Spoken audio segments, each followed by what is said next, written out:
Actually, meron tayong access door, no? Yan, leading po dito.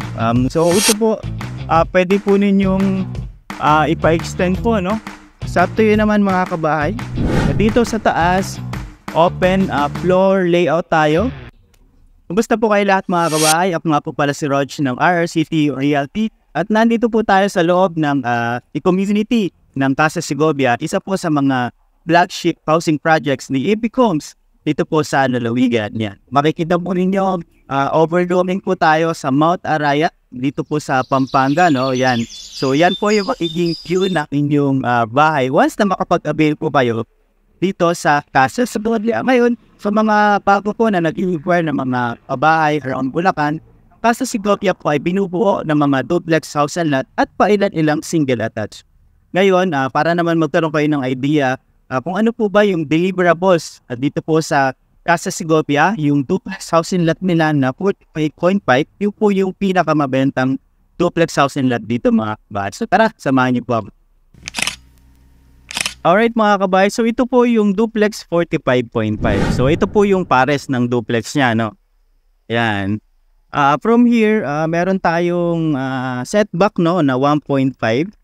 Yan, so pwede nyo pasarado yan once na ma-turnover po sa inyo mga kabahay, no? And gawin ninyong terrace. Dito naman po, over by this side, nandito po yung inyong parking space. So malawak po ito. Kasyang-kasya po yung inyong full-size SUV. However, kung wala naman kayong sasakyan, no?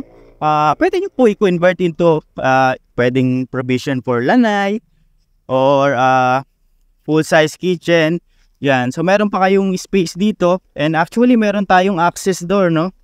Yan, leading po dito. Yan, pero pasukin po muna natin mga kabahay yung interior na bahagi ng inyong bahay which is yung deliverables. Alright? Yan. So pagpasok po natin, smooth finish po yung ating turnover po, no? Tawag natin dito is bare type turnover. So basically, ito na po yung deliverables na yung nakikita po ninyo. So ideally, dito natin isa-set up yung inyong sala para magkaroon kayo ng inspirasyon. Tingnan po ninyo ito mga kabahay. Yan. So over by this side, pwede natin itong i-convert into, alam niyo yun, yung lagayan ng entertainment area natin, no? Like television. So from here naman yung ating kitchen. Yan. So ito yung turnover. However, once na makuha po ninyo ito, pwede nyo itong i-transfer outside o pwede nyo naman palakihin mga kabahay. Tulad nito. Yan. So from here, open space. Pwede nating ilagay yung inyong dining space. Yan. Dito naman, nandito yung ating toilet and bath. Yan. Up to 3 feet na po yung tiles niyan. Yan. Meron tayong lavatory, telephone shower. Yan. So ito po yung pwede ninyong maging inspirasyon. Yan.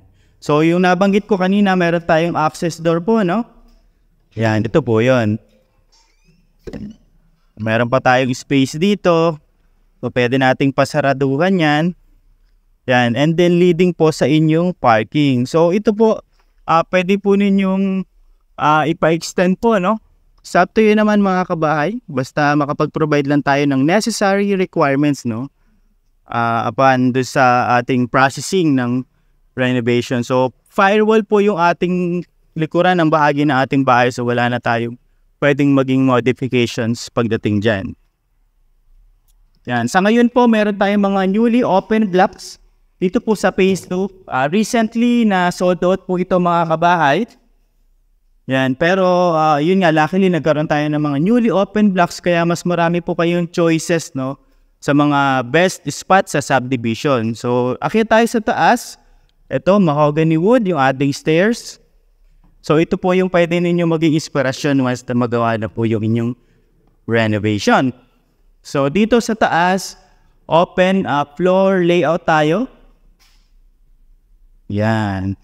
So pag sinabi natin open floor layout, well, walang masyadong partition. Yan. So it's up to you mga kabahay kung gusto po ninyo itong i-convert into 2 bedrooms. And siguro maglagay lang tayo dito ng maliit na entertainment area, space, or workstation. So, it's up to you naman mga kabahay, no?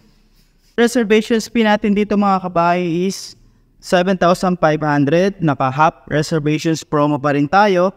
And yung pong mga down payment natin, of course, nagdi-deeper yan, pero mag-range siya ng as low as 4,700 monthly.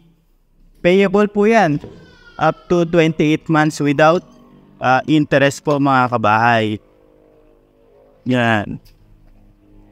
So kung kayo po ay sumasahod ng around 28,000, pwede na po kayo mag-qualified na kumuha ng isang uniner duplex mga kabahay.